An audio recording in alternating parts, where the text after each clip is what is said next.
ఎండ్రికాయ అంటే వాడు ఎప్పుడు ముందుకు పోడు, వాడు అడ్డమే పోతుంటాడు. అంటే వాడు స్ట్రేట్ పోడు, అడ్డం పోతుంటాడు, వాని వీని గెలుపుతుంటాడు. ఎండ్రికాయ పిల్ల అంటదట, అయ్యి ఏం నాయనా నాకు నువ్వు సక్క ఓ నీకు నేర్పి అంటే ఊకోబే సక్క ఓదురా ఉలాగన అవుతావు అడ్డమంట వీని గెలకాలంటే అంత ఎండ్రికాయ.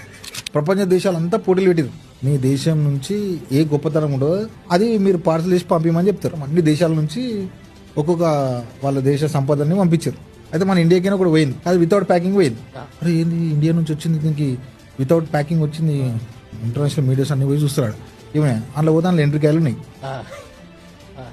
అరే ఏం రాయి ఒక్కడికే బయటకు వస్తలేవు అందులో ఉన్నాయి అంటే, సార్ యూ డోంట్ వరీ అంటే మీరు ఏం టెన్షన్ పడకండి, అవి ఏవి కూడా బయటికి రావు. మేము ఇండియాకైనా పంపించిన వాడికి ఒకడు మీది పోతుంటే ఇంకోటి పట్టుకొని గుంస్తుంటాడు.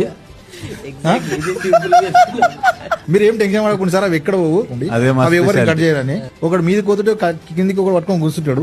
ఇదే కథ అని చెప్పి